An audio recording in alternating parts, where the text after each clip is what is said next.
Greetings all. This is 15 minutes or less with the professor. I am your host, Professor Keys, and the topic today is uniting the non-believers and believers. In tribute to the late great legendary boxing referee Mills Lane, let's get it on. To unite people who don't believe in God or religion with the people who believe in God and religion, our first order of business is to understand who is responsible for preventing the unity between the two. Culprit number one are the multiple systems of oppression that we live under in this human society. There are more than 20 systems of oppression in the United States, meaning that life here is a battle between people versus systems of oppression. An example of a system of oppression is racism, white supremacy, which is the number one system of oppression and prevalent in several others. Systems of oppression recruit people and use us to oppress one another. Moreover, there are so many different systems of oppression, each person is recruited by multiple systems at a time. An example of this is explained by Patricia Hill Collins when she says, quote, "Depending on the context, an individual may be an oppressor, a member of an oppressed group, or simultaneously oppressor and oppressed. Each individual derives varying amounts of penalty and privilege from the multiple systems of oppression which frame everyone's lives," unquote. Another example is that in every liberation movement of African Americans, the men fought with the women against the oppression of racism, white supremacy, but simultaneously oppressed the women through patriarchy, another system of oppression.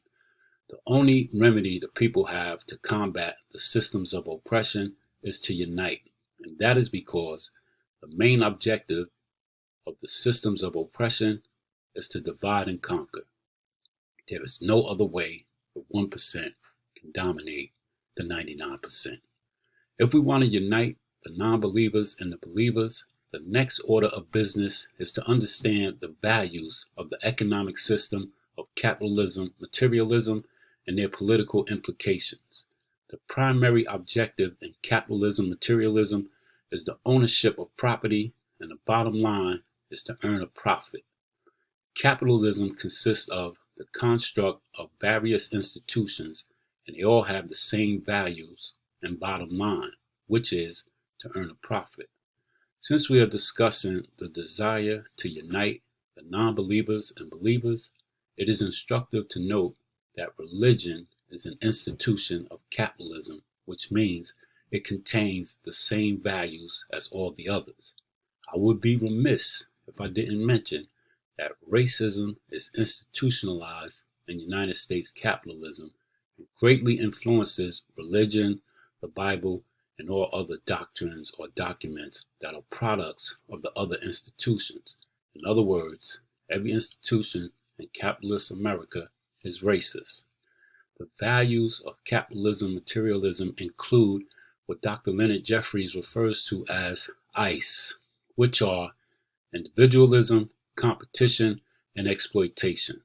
The idea is that individuals compete against each other and exploit each other to become the super individual.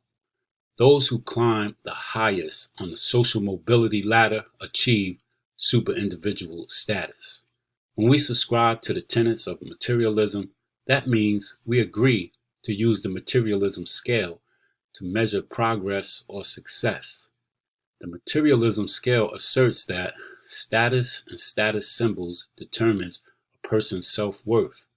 Once again, the goal is to unite the non-believers and believers. So it is essential to reiterate, religion is an institution of capitalism, which means it contains the same values as all the others. However, it also contains the values of spirituality. If you look up materialism and spirituality in the dictionary, you will discover they are opposites. The definition of materialism is a tendency to consider material possessions and physical comfort as more important than spiritual values. The definition of spirituality is of relating to or affecting the human spirit or soul as opposed to material or physical things. Put another way, spirituality means to have reverence for humanity or to regard human life as sacred. If materialism is the opposite, what does it mean? It means dehumanization. It means to have no reverence for human life, but instead be willing to sacrifice humanity for selfish gains. I'm a sociology professor, and sociology is primarily a battle between capitalism, materialism versus socialism and communism. Karl Marx is the author of conflict theory and is prominent because he desires to overthrow capitalism, materialism, and replace it with socialism temporarily, then transition to communism. Karl Marx's biggest problem with capitalism, materialism is that its values dehumanize individuals. Ironically, Marx is an atheist and claims the purpose of religion and capitalist materialism is to serve as the opiate of the people. In other words, Marx says that religion is the drug that enables the people to endure the constant dehumanization they suffer from exhibiting the values of capitalism, materialism. Although communists are anti-religious and practice atheism, they also practice the values of spirituality and despise the dehumanizing values of capitalism, materialism. My experience in understanding the values of the opposing principles of materialism and spirituality is what compels me to read the Bible and attend church, to hear the pastor's sermons, and also desire for non-believers to join me in uniting with the believers. The dynamics of the opposing principles of materialism and spirituality is why every sermon that every pastor gives applies to the lives of every citizen living in the United States. The life lessons that are contained in every sermon are priceless and serve as a model that people can use to help remedy issues they are dealing with that are caused by the values of capitalism, materialism. The sermons and the stories in the Bible provide guidance, offers excellent advice, and the relevance that each has concerning everyone's problems is astounding. The greater your understanding is of the dynamics of the opposing principles of materialism and spirituality, the less surprised you will be that every sermon and story in the Bible applies to the lives of every person living in the United States, whether you are a believer or non-believer. To my non-believers, you don't have to believe in the prophecies to benefit from the guidance and advice that are contained in the sermons and the stories in the Bible. In other words, you don't have to believe that everything in the stories are true, and you don't have to believe that God is real to benefit from the life lessons, the advice, and the guidance offered in the sermons and the stories in the Bible. On the other hand, the believers are obligated to believe everything in the stories is true and God is real. Therefore, there must be a reciprocal compromise if we are serious about uniting the non-believers and believers. There must be reciprocal tolerance for each other's beliefs if we want to pull this off. At this point, it is essential to inject the aspect of ego defense mechanisms. In my classes, our policy is that when we have a problem and we want to determine whether or not the cause is due to an ego defense mechanism issue, we take the accountability challenge, which is to ask the question of the highest integrity.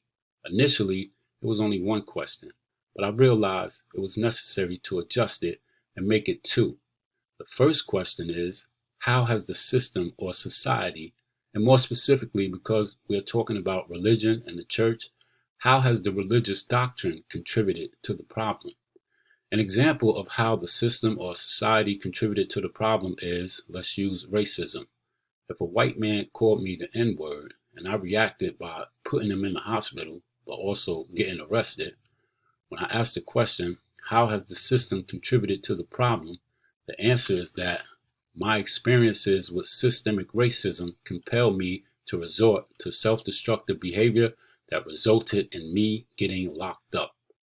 The second question is, how have I contributed to the problem?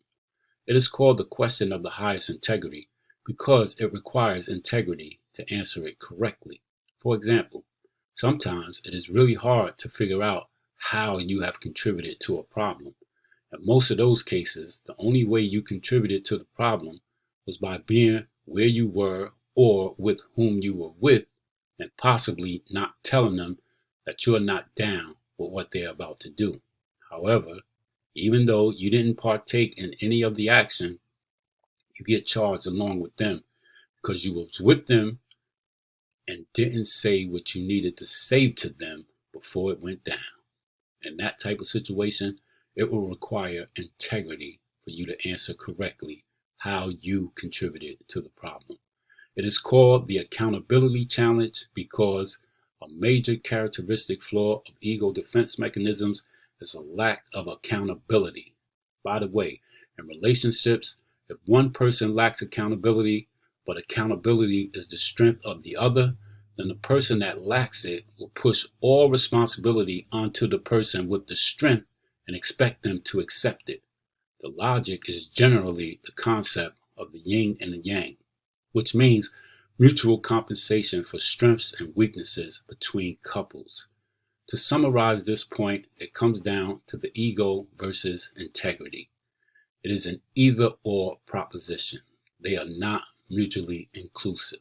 A person is either trapped inside of their ego, which results in having no integrity, or they have integrity and it liberates them from being trapped inside of their ego.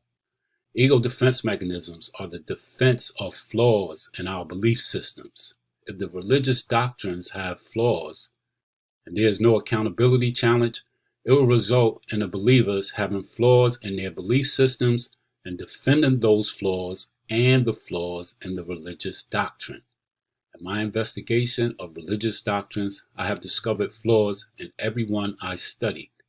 If the believers are unwilling or unable to admit the flaws in the doctrine, then that will obviously make it difficult for non-believers and believers to unite. Dr. John Henrik Clarke asserts that the ancient Egyptians had a concept that there was no God. Instead, there was a spiritual force in the universe, and we, as spiritual beings, tapped into that spiritual force for spiritual energy.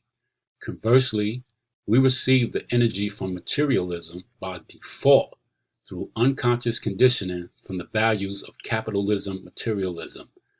It is in all of our best interests to have a higher content level of spiritual energy than the content level we acquire from materialism. The higher your spirituality content level, the more humane your thinking and actions will be, and the higher your materialism content level, the more inhumane your thinking and actions will be. If reading the Bible and attending church to hear the sermons of pastors will help you achieve the goal of acquiring a higher spirituality content level than a materialism content level, then I recommend you read the Bible and attend the church. In conclusion, I'll leave you with two quotes, one from African American priest Father Lucas and the other about philosopher David Hume.